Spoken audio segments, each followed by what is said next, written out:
Doctor बनना हर किसी का सपना होता है, लेकिन जिस तरीके से बच्चे बढ़ते जा रहे हैं, पॉपुलेशन बढ़ती जा रही है, और इस साल हो सकता है 24 में 25 लाख बच्चे नीट दे, उसके हिसाब से तुम्हें पता है कट ऑफ कहाँ चला जाएगा। बहुत सारे बच्चे ऐसे होंगे जो ड्रॉपर रह चुके होंगे, जिनके पास बजट नहीं है प्राइवेट अफोर्ड करने का, और वो लाइफ में सेटल नहीं होना चाहते। BAMS या फिजियोथेरेपी लेंगे तो आज से 10 साल बाद रिग्रेट होगा। तो उनके पास ऑप्शन क्या बचता है? MBBS अब्रॉड का। बहुत सारे यूट्यूबर्स तुमने ऑनलाइन देख लिए, बहुत सारे एजेंट देख लिए जो तुम्हें फॉल्स और स्क्रूड इन्फॉर्मेशन देते हैं। वो किसी ना किसी यूनिवर्सिटी कंट्री के साथ जुड़े होते हैं, बोलते हैं ये बढ़िया है, बाकी सारी बेकार है। देखो, इस वीडियो में मैं तुम्हारे लिए 25 लाख के अंडर में जो कॉलेजेस आ रहे हैं इस समय, उनको डिस्कस करूंगा। तो हाँ, इस वीडियो में हम रशिया को डिस्कस करेंगे। पहले मैंने एक वीडियो बनाई थी जहां रशिया में ड्यूरेशन इंक्रीज होगी, वो मैंने डिस्कस किया था। दैट वाज बिकॉज उस समय कोई रिटर्न कंफर्मेशन नहीं आया था, क्लैरिफिकेशन नहीं आया था, ना ही 100% श्योरिटी थी कि ड्यूरेशन नहीं बढ़ेगी। तो इफ 1% चांस भी होता ड्यूरेशन बढ़ने का, तो if it was my moral obligation कि मैं तुम लोगों को बताऊं वो।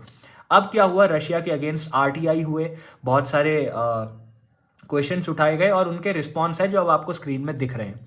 So if this is true, and Indian embassy in Moscow का नोटिस जो अगेन आपको स्क्रीन में दिख रहा है इज ट्रू, जिसमें लिखा है 6 ईयर्स के अंदर इंटर्नशिप / क्लर्कशिप कराई जाएगी, तो duration won't increase and Russia could be a very good option for you.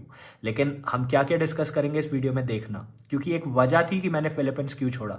आपको पता है 2021 में मैं MBBS अब्रॉड का स्टूडेंट था, तो मैंने एक्चुअली में देखा है क्या चलता है, प्रोसेस क्या होता है। मैं आपको हर चीज़ बताऊंगा। ग्राउंड रियलिटी जाननी जरूरी है, एक्चुअल कंडीशन जाननी जरूरी है। कॉलेजेस में 25 लाख हम डिस्कस करेंगे। ड्यूरेशन मैंने बता दिया, हो सकता है अब बेस्ट ऑप्शन हो जाए रशिया आपके लिए। लाइसेंसिंग एग्जाम के लिए मैंने आपको बता दिया, लोकल लैंग्वेज में होगा, रशियन लैंग्वेज में होगा। लेकिन ये हर चीज़ ना हर यूनिवर्सिटी के साथ है, हर कंट्री के साथ है। Most of the countries will have their licensing exams in their local languages, you have to keep that in mind. Next और FMG के ऊपर भी डिस्कशन करेंगे, एंड एडमिशन प्रोसेस भी मैं आपको बताऊंगा क्या रहता है। ये जानना बहुत ज़रूरी है, क्योंकि एजेंट्स फ्रॉड करते हैं, बहुत सारे एजेंट ना स्क्रूड इन्फॉर्मेशन देते हैं। अब things to keep in mind, agent related होंगी ये चीज़ें, याद रखना। एडमिशन लेने से पहले ये सब दिमाग में रखो। देखो, पहली चीज़ हिडन चार्जेस। बहुत सारे लोग क्या होता है, एडमिशन कराने के बाद आपको लैंड होने के बाद बोलेंगे ठीक है इतने पैसे और आप डॉलर में ला के दो, इतने पैसे और हमें दो। वो चीज़ें ऑन पेपर नहीं बताते हैं, वो ना ही वो स्टार्टिंग में बताते हैं। तो वो बोल देंगे ये कॉलेज खाली 20 लाख में आपका पूरा हो जाएगा, लेकिन वो उसमें बाकी चीज़ें नहीं जोड़ते हैं, विच is a bad thing. Hidden charges से बच के रहो। Secondly, consultancy fees. कंसल्टेंसी फी मैं आपको बता देता हूँ, काफ़ी सारे एजेंट होते हैं ये बोलते हैं कि यार तुम तो मेरे भाई जैसे हो, तुम तो मेरे फैमिली फ्रेंड हो, मैं तुम्हारे पापा का दोस्त हूँ, ये वो फलान ढिमकान। और वो बोल देते हैं कि ठीक है हम कंसल्टेंसी चार्ज आपके 30,000 40,000 कर देते हैं, हम गिरा देते हैं। उससे कुछ फर्क नहीं पड़ने वाला, क्योंकि at the end what they do is वो उतना ही अमाउंट ऑफ प्रॉफिट लेके जाएंगे। तो जितना आपका कंसल्टेंसी अभी गिरा दी ना, उतने पैसे वो बाद में आपसे ले लेंगे। मैं जब फिलीपींस लैंड हुआ तो मेरे से फालतू में $900 लिए गए, जबकि बाकी बच्चों से $700 लिए गए थे। तो इसके पीछे बहुत सारी वजहें थी, ठीक है। थर्ड चीज़ बताता हूँ, मेस, हॉस्टल, मेडिकल इंश्योरेंस वगैरह। बहुत सारे लोग इन चीज़ों को ऐड ही नहीं करते। मेस को ऐड नहीं करेंगे, मेडिकल इंश्योरेंस को ऐड नहीं करेंगे, हॉस्टल्स के बारे में नहीं बताएंगे। देखो, हर जगह प्राइवेट हॉस्टल्स नहीं होते, कुछ जगह गवर्नमेंट हॉस्टल होते हैं, और हर जगह गवर्नमेंट हॉस्टल मिल जाए ये भी पॉसिबल नहीं होता है। तो इन चीज़ों को आपको ध्यान में रखना है, इनकी पैसों को भी ध्यान में रखना है कितना लगता है। अब मेस की जब मैं बात करता हूं तो मैं आपको बता देता हूं, मेस का ऐसा सिस्टम रहता है, बहुत सारी जगहों में बच्चे मेस से ज़्यादा कैंटीन्स को प्रेफर करते हैं, और बहुत सारे वहाँ के सीनियर्स खुद एक टिफिन सर्विस चला रहे होते हैं, तो मेजॉरिटी ऑफ बच्चे वो सिलेक्ट करते हैं। तो देखो, पर्सनल एक्सपेंसेस एंड मेस के खर्चे मैं आपको पहले ही बता देता हूँ वीडियो की स्टार्टिंग में। 1,20,000 आप मान के चलो, साल का इतना आएगा ही आएगा। ये ऑफिशियल लिस्ट में कहीं नहीं लिखा होता, लेकिन बहुत सारे बड़े बड़े एजेंट्स हैं जो बोलते हैं, जो मेस की फीस खाली 5,000 लेके चलते हैं। भाई 5,000 में कैसे रहेगा बच्चा, भूखा तो रहेगा नहीं ना। तो इसलिए मैं कह रहा हूँ 1,20,000 आप साल की लेके चलना मिसलेनियस के दौर पे। FMG पासिंग रेशियोज़ की बात करूँ तो FMG पासिंग रेशियोज़ में दो चीज़ें याद रखनी होती है। पहली चीज़ ये कि FMG पासिंग रेशियो नेक्स्ट के आने पे क्या उतना असरदार रहेगा। सेकेंड चीज़, क्या FMG पासिंग रेशियो हर बच्चे के लिए वैलिड होता है। तो देखो, अगर मैं बोलूँ कि हाँ यहाँ 100 बच्चे पढ़ते थे, 100 में से 20 बच्चे पास आउट हुए, तो इसका मतलब ये है क्या कि 20 बच्चे छोड़ के बाकी सारे फेलियर्स थे। इसका मतलब ये है कि 100 में से 20 बच्चों ने पढ़ाई की, वो पास आउट हो गए। तो ज़रूरी नहीं है कि आप बाकी सारे 80 बच्चों में से आओ, तो आप पढ़ोगे तो आप पास आउट हो जाओगे। FMG पासिंग रेशियोज़ की बात करूँ तो रशिया का कंपैरेटिवली अच्छा ही रहा, इतना ख़राब रहा नहीं है, ठीक है। लास्टली, ओवर पॉपुलेशन और एजेंट के कट्स की बात करता हूँ। बहुत सारी यूनिवर्सिटीज़ है, जैसे अभी हम बशकीर वगैरह की बात करेंगे, वहाँ एजेंट एडमिशन करा देते हैं, लेकिन वहाँ ओवर पॉपुलेशन है, मतलब ओवर एडमिशन है। भाई 300-400 की कैपेसिटी में अगर तुम 1,000 बच्चे बिठा दोगे तो क्या होगा। ठीक है। ये ऐसा क्यों करते हैं, वहाँ से कट बहुत मिलता है एजेंट्स को। एजेंट्स के कट की एक और बात मैं कर देता हूँ आपके साथ। बहुत सारे आप जो देखोगे ना, छोटे छोटे एजेंट्स होते हैं, छोटी छोटी कंसल्टेंसीज होती हैं, उनके ऊपर कोई और होगा, उनके ऊपर कोई और होगा, और उनके ऊपर एक पेरेंट कंसल्टेंसी या एजेंसी होगी, जो 2-3 ही होती है, जो ऑफिशियल रशियन फेडरेशन वगैरह से लिंक्ड अप होती है, जिनके एक्चुअली में ऑफिस होते हैं कॉलेजेस में। तो वो क्या करते हैं, हमारे सबसे नीचे वाला एजेंट जिससे आपने बात की, वो कहता है हमारा वहाँ पे कॉलेज में ऑफिस है। That is not the case. उनका ऑफिस नहीं होता है, उनकी पेरेंट कंपनी का होता है। दूसरी चीज़, जितने ज़्यादा बीच में बिचौलिए होंगे उतना ज़्यादा आपका पैसा जाता रहेगा, क्योंकि हर कोई अपना कट लेता रहेगा। तो जितना ज़्यादा आप डायरेक्ट बात कर पाओगे उतना अच्छा रहेगा। एक और अच्छी बात मैं बता देता हूँ, ऑनलाइन जो आप देखते हो ना कि बेस्ट एजेंट्स, बेस्ट कंसल्टेंसीज या रैंकिंग जो होती है वो थर्ड पार्टी की होती है, तो उस पर 100% बिलीव करना is not good. Ground reality जानो। Lastly, fake notice and frauds की मैं बात करना चाहूँगा, क्योंकि जब मैं फिलीपींस में था, बहुत सारे एजेंट्स वहाँ पे, फिलीपींस में ना पीआरसी होता है, पीआरसी के नोटिस निकाल देते थे कि ठीक है अब फिलीपींस वैलिड है, अब ये वैलिड है, वो वैलिड है। Majority of them were fake. In fact PRC ने खुद बोल दिया था कि भाई बहुत सारे एजेंट हमारे फेक नोटिस निकाल रहे, बोल रहे हैं पीआरसी से आए, तो उनके लिए ध्यान रखना। फ्रॉड बहुत होते हैं एमबीबीएस अब्रॉड में, तो आपको इसके थ्रू नहीं जाना कि ये पॉपुलर है, या ये मेरे भाई का दोस्त है, या मेरे पापा का दोस्त है, या मेरा दोस्त है। आपको उसके थ्रू जाना है जिसके थ्रू एक्चुअली में आपका फ्रॉड नहीं होगा। अब बिना टाइम वेस्ट करे चालू करते हैं हम यूनिवर्सिटीज़ को। पहली बात करूंगा मैं बशकिर की। बशकिर में ऑफिशियली 20 लाख फीस लिखी है, जो कि ट्यूशन फीस है। अब यहाँ पे ओवर एडमिशन की प्रोसेस है, जो मैंने आपको बताया कि बहुत सारे बच्चे एडमिशन ले लेते हैं। इंफ्रास्ट्रक्चर अच्छा है, लाइब्रेरीज काफ़ी अच्छी है यहाँ पे। इंडियन टीचर भी 1 से 2 आपको यहाँ मिल जाते हैं। एक्चुअली वो वही लोग हैं जो वहाँ से पढ़ के पास आउट है, तो वहाँ टीचर बन गए वो। तो ये भी एक अच्छी चीज़ आप कह सकते हो। One of the safest areas में बशकिर है, तो स्टूडेंट्स इसको प्रेफर भी काफ़ी करते हैं। मेरे एक्चुअली दोस्त बशकिर में पढ़ते हैं, तो ओवर पॉपुलेशन का उन्होंने मुझे बताया था, उन्होंने ये भी बताया था सेफ्टी तो है यार वो तो, पर स्टूडेंट टू स्टूडेंट भी डिफर करेगा। WHO से रिकॉग्नाइज्ड है ये। जैसा कि मैंने बताया 20 लाख तो मैंने यहाँ बोल दिया क्योंकि ऑफिशियली ये 20 लाख लिखा हुआ है, लेकिन मैंने आपको बताया miscellaneous charges and one time fees वगैरह आपको कैलकुलेट करके चलनी है। Administration fees, one time fees, ये फर्स्ट ईयर में ली जाती है। इसके अलावा आपका मेस फीस कह लो या फिर मिसलेनियस खर्चा कह लो, तो वो 1,20,000 के आसपास आपको हर साल का लेके चलना है। सेकेंड चीज़ आते हैं ऑरल स्टेट के बारे में बात करते हैं। ऑफिशियली यहाँ फीस लिखी गई है 15,90,000। ये गवर्नमेंट यूनिवर्सिटी है, ठीक है, अच्छी बात है। कैंटीन्स वगैरह है यहाँ पे, मेस की कुछ बच्चों को प्रॉब्लम आ जाती है, लेकिन वही मैंने बोला सीनियर टिफिन चला देते तो वहाँ से काम चल जाता है। एवरेज यूनिवर्सिटी है, बहुत ज़्यादा इसमें कुछ अच्छा है नहीं, ग्राउंड रियलिटी के बेसिस में बताऊँ तो। और देखो WHO से रिकॉग्नाइज्ड है, इसका नाम इस लिस्ट में है क्योंकि ये विद इन बजट आ रही है, इसमें कुछ एक्स्ट्रा ऑर्डिनरी नहीं है यूनिवर्सिटी में, ठीक है। अब आते हैं त्वेर की बात करता हूँ। तो त्वेर में 19,80,000 ऑफिशियल फीस आपको मिल जाती है। मेस इश्यूज़ यहाँ पे कुछ बच्चों के रहते हैं, WHO से रिकॉग्निशन है, वो तो ऑलमोस्ट सबका ही रहता है। फिर मॉस्को के पास है, 170 किलोमीटर ही दूर है मॉस्को से, तो it is a good thing कि ज़्यादा ट्रैवल नहीं करना पड़ेगा। लेकिन ये not up to the mark है, ये बात याद रखना, ये बहुत अच्छी यूनिवर्सिटी नहीं है त्वेर की मैं बात करूँ तो यहाँ सेल्फ स्टडी अगर बाकी यूनिवर्सिटीज़ में 90 करनी पड़ रही है, तो यहाँ 96-97 करनी पड़ेगी। करप्शन बहुत हुआ है यहाँ ओवर द ईयर्स, काफ़ी सारे बच्चों ने मुझसे बात की। इनफैक्ट मेरे खुद के दोस्तों ने त्वेर में एडमिशन नहीं लिया, ठीक है, लेकिन उनके बाकी जो कजन्स कह लो या उनके दोस्त वोस्त थे, उन्होंने त्वेर में लिया था, उन्होंने वहाँ एक्चुअल ग्राउंड रियलिटी बताई। तो I am well aware of the ground reality.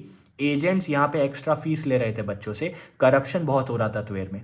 तो त्वेर में करप्शन से बच के रहना आप लोग, मैं आपको पहले वार्न कर देता हूँ। और अगर आप एडमिशन स्टिल लेना चाह रहे हो तो बहुत रिलायबल ट्रस्टवर्दी सोर्सेज के थ्रू लेना है। हर किसी का वहाँ ऑफिस नहीं होता है, हर कोई वहाँ से ऑफिशियली रजिस्टर्ड नहीं होता है, ये बात याद रखना। अब आते हैं पेट्रोजोवॉस्क के बारे में बात करते हैं। ये 21-22 लाख के आसपास रहता है। यहाँ रिसर्च सेंटर है इसका खुद का, विच is a good thing. Again ये एवरेज यूनिवर्सिटी है, इसका इंफ्रास्ट्रक्चर बहुत ज़्यादा एडवांस नहीं, ओके इंफ्रास्ट्रक्चर है, ठीक ठाक है। देखो इस प्राइस रेंज के हिसाब से इंफ्रास्ट्रक्चर ठीक है, क्योंकि बहुत सस्ता है ये, और इसलिए मैंने इसको नाम भी यहाँ लिख दिया। मेरे दोस्त पर्सनली इसको प्रेफर नहीं करते हैं, और ना ही मेरे दोस्त कोई इसमें गया है। फिर आते हैं कैमेरोवो की बात करता हूँ। तो इसका कैमेरोवो ना 2 टाइप के हैं, एजेंट ये बताते नहीं आप लोगों को। एक है कैमेरोवो स्टेट यूनिवर्सिटी जो कि न्यू है, और एक है कैमेरोवो स्टेट मेडिकल यूनिवर्सिटी, ये पुरानी वाली है। अब बजट की बात करूँ तो दोनों का ऑलमोस्ट सेम रहता है, 20-25 हज़ार हो सकता है, ऊपर नीचे हो। 14,70,000 के आसपास इनका रहता है बजट। अब जैसा कि मैंने कहा इसमें आपको ऐड करना है, देखो फ्लाइट्स चीप होती हैं यहाँ से, लेकिन ये पॉइंट बस मैंने रख दिया है यहाँ पे, इसका कोई इसका कोई तुक नहीं है इस पॉइंट को रखने का। अब आप ऐसा तो है नहीं साल में 10 बार आओगे, जब छुट्टी होगी तभी आओगे, तो इस पॉइंट को ना भी डिस्कस करते तो सही रहता। फिर लास्ट ईयर WHO से रिकॉग्नाइज्ड हुई, ये बात याद रखो, लास्ट ईयर ही हुई है, बाकी सारी पहले हो गई थी। इंग्लिश स्पीकिंग टीचर्स यहाँ पे थोड़े कम हैं और कैडेवर्स वगैरह यहाँ पे नहीं मिलते हैं, ठीक है, वो साफ बोल देते हैं इंडियन स्टूडेंट्स को हम कैडेवर नहीं देंगे। तो कैमेरोवो की ग्राउंड रियलिटी ये है, WHO से रिकॉग्नाइज्ड है ये, और हॉस्टल अच्छे हैं। देखो ये मैं बोलूँगा क्योंकि ये यूनिवर्सिटी न्यू है तो यहाँ पे हॉस्टल्स काफ़ी अच्छे हैं, लेकिन फिर वही बात है, कैडेवर की यहाँ दिक्कत है और इंग्लिश स्पीकिंग टीचर्स थोड़े कम है, लेकिन फिर विद इन बजट आ रही थी तो इसको डिस्कस करना ज़रूरी था। अब आते हैं काबार्दिनो की बात करता हूँ। मैं पर्सनली काबार्दिनो को बिल्कुल प्रेफर नहीं करता हूँ, ना ही मैं बोलूँगा काबार्दिनो में आपको एडमिशन लेना चाहिए। मेरे एक दोस्त ने काबार्दिनो में एडमिशन लिया था। देखो मैं जब बोलता हूँ ना मेरे दोस्त ने लिया था, इसका मतलब मेरा बैचमेट्स हैं भाई वो सारे, तो इसलिए मुझे यहाँ ग्राउंड रियलिटी एक्चुअली में पता है। क्या हुआ जब मैंने फिलिपीन छोड़ा, मैं इंडिया आया, मैंने इंडिया में नीट 2023 दिया, मैं गवर्नमेंट सीट में जा पाऊंगा, मेरा क्लियर हो गया। मेरे साथ के जो बाकी बच्चे थे उनको अपना साल वेस्ट नहीं करना था, उनको नीट के लिए वो रिस्क नहीं लेना था, तो उन्होंने डायरेक्ट ट्रांसफ़र ले लिया, रीस्टार्ट कर लिया था रशिया में। तो एक मेरा दोस्त था, ठीक है, वो काबार्दिनो में गया था, तो उसने मुझे वहाँ बताया भाई ऐसा सब कुछ चल रहा है। उसने वो फिर यूनिवर्सिटी चेंज की थी और उसमें बहुत बहुत स्ट्रेस आया था उसके ऊपर, क्योंकि यूनिवर्सिटी चेंज करने के लिए फिर उसने डॉक्यूमेंट्स ऑलरेडी अपने एजेंट को दे दिए थे, वो डॉक्यूमेंट्स रिलीज़ नहीं कर रहे थे। इनफैक्ट मेरे ऑफिशियल डॉक्यूमेंट्स अभी तक रिलीज़ नहीं किए उन्होंने फिलिपीन से। तो बहुत सारी चीज़ें होती हैं अगर आप फालतू एजेंट्स के थ्रू चले जाते हो तो। काबार्दिनो का बजट बता देता हूँ, 13 to 14 लाख रहता है, लेकिन बहुत सारे लोग इसमें अगेन नहीं बताते, मेडिकल चार्जेस लगते हैं इसमें जो कि $2000 के आसपास हैं, जो कि लोग नहीं बताते। तो यही मैंने कहा काफ़ी सारी चीज़ें हैं जो लैंड होने के बाद वो बोलेंगे इतने डॉलर और दो, इतने डॉलर और दो। तो इससे बचने के लिए ग्राउंड रियलिटी जाननी ज़रूरी थी। एडमिनिस्ट्रेटिव प्रॉब्लम्स यहाँ पे रहती है काबार्दिनो में, यही मेरे दोस्त ने मुझे बताया। देखो वहाँ क्या हुआ, वहाँ काबार्दिनो में 3-4 लोग हैं जो मेनली एडमिशन प्रोसेस का ध्यान रखते हैं, उनके बीच में कम्युनिकेशन नहीं है ढंग से। इसकी वजह से क्या होता है, काफ़ी सारे बच्चों को एडमिशन लेटर दे देते हैं कि ठीक है भाई ये हो गया, एडमिशन हो गया, बच्चा वहाँ लैंड होता है, फिर यूनिवर्सिटी रिजेक्ट कर देती है। ये मैंने लिखा, लास्ट ईयर यूनिवर्सिटी रिजेक्टेड, ठीक है, यूनिवर्सिटी चेंज करनी पड़ी बच्चों को। बच्चे वहाँ पहुँचे, काबार्दिनो ने बोला भाई हम तो जानते ही नहीं है कौन है।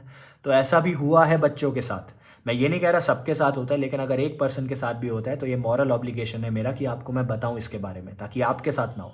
WHO से रिकॉग्नाइज्ड है ये, मैं पर्सनली इसको सपोर्ट नहीं करता हूँ। अब आ जाते हैं समारा के बारे में। इसका बजट, ये लास्ट यूनिवर्सिटी होगी, इसका बजट 22,60,000 के आसपास रहता है ऑफिशियली। WHO से रिकॉग्नाइज्ड है, खुद का इसका हॉस्पिटल है, which is a good thing. FMG passing ratios का जैसे मैंने पहले पॉइंट बताया था, अब FMG passing ratio student to student vary करता है, लेकिन यार इस यूनिवर्सिटी का FMG पासिंग रेशियो बहुत कम रहा था पहले, बच्चों को पता भी है ये।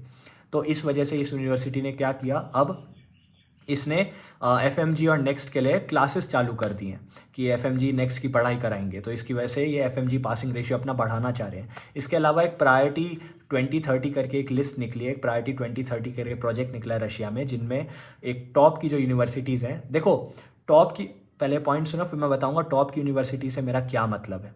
तो 2030 प्रायोरिटी वाली जो लिस्ट है उसमें टॉप की यूनिवर्सिटी जैसे कजान स्टेट हो गई, समारा हो गई, इन सबको उन्होंने ले रखा है, ठीक है। अब इन पे वर्क करते हैं मेडिसिन में, रिसर्च में, इन सब चीज़ों में, ताकि इनकी वर्ल्ड रैंकिंग के साथ साथ या रिसर्च वगैरह और अच्छी हो सके, तो it is a good thing, ठीक है। अब मैं आपको बताता हूँ टॉप यूनिवर्सिटी से मेरा क्या मतलब था। देखो ये वाली जो यूनिवर्सिटीज़ हैं विद इन बजट वाली है, 25 लाख के अंडर में जो पॉसिबली आपकी हो सकती है। टॉप यूनिवर्सिटी मतलब वहाँ पढ़ाई अच्छी होनी चाहिए, इंफ्रास्ट्रक्चर अच्छा होना चाहिए, और इसके साथ साथ कैडेवर्स मिले तो बहुत ही अच्छा है, पेशेंट इन्फ्लो अच्छा होना चाहिए, और वहाँ पे आपको थ्योरी के साथ साथ प्रैक्टिकल्स में इक्वल फोकस मिलना चाहिए। तो टॉप यूनिवर्सिटीज़ की बात करें तो कजान की बात करते हैं बहुत सारे लोग, ठीक है, नर्दन की बात करते हैं, तो समारा भी उस लिस्ट में कुछ लोग ऐड करते हैं। तो अगर समारा हम उस लिस्ट में ऐड करेंगे तो वहाँ सबसे चीपेस्ट टॉप यूनिवर्सिटी समारा होगी, बाकी सब इससे महंगे ही होंगे, ये बात आप याद रखना। ये 22,60,000 जो समारा का दिख रहा है इससे ज़्यादा ही होगा बाकी सारी यूनिवर्सिटीज़ का, जो टॉप यूनिवर्सिटीज़ मैं बोल रहा हूँ, तो उसकी अलग एक लिस्ट या शॉर्ट में आपको मैं बता दूंगा। अब ऑल्सो इंक्लूड मैं आपको 3-4 चीज़ें बताता हूँ, मैं बहुत बार बोल चुका, अगेन बोल रहा हूँ, क्योंकि एजेंट्स इसमें फ्रॉड करते हैं, वो बोलते ही नहीं है। अब भाई अच्छा एक बात बताओ, सपोज़ मैंने तुमसे मैं 100 रुपये ले रहा हूँ और तुम सिर्फ 10 रुपये का खाना खा रहे हो, फिर मैं तुमसे 100 रुपये ले रहा हूँ, तुम सिर्फ 10 रुपये का खाना खा रहे हो, और ऐसा चलता जाए चलता जाए चलता जाए, तो किसका बेनिफिट हो रहा है और कौन लॉस में? तुम लॉस में हो ना। तो ये बात याद रखो, हर साल तुम्हारे 1,20,000 के आसपास खर्चा जाएगा ही जाएगा फूड एंड पर्सनल एक्सपेंस में, ठीक है, ये मान के चलो तुम। एजेंट से कैलकुलेट नहीं कराते, लेकिन आपको करके चलना है। एडमिनिस्ट्रेटिव चार्जेस वन टाइम होते हैं जो फर्स्ट ईयर में होते हैं, वो भी आपको काउंट करना है। फर्स्ट ईयर में जो वन टाइम चार्जेस होते हैं वो होते ही हैं, वो कहीं कैलकुलेट नहीं करता, कोई ऐड भी नहीं करता है। फ्लाइट्स वगैरह के चार्जेस हैं, ठीक है। तो ये सब भी चीज़ें आपको याद रखनी है। जब आप अब्रॉड में जाते हो तो एक बात याद रखना, ऐसा नहीं हो जाएगा कि अब्रॉड में जाके लाइफ ईजी हो जाएगी, ज़िंदगी के मज़े ले सकते हो। एक वजह है कि आप ये वीडियो देख रहे हो, आपके पास बजट नहीं है, ठीक है। आप 25 लाख के अंडर में यूनिवर्सिटीज़ ढूंढ रहे हो, आपके पास बजट नहीं है, और आपको पता है अर्जेंसी ऑफ द मैटर क्या है।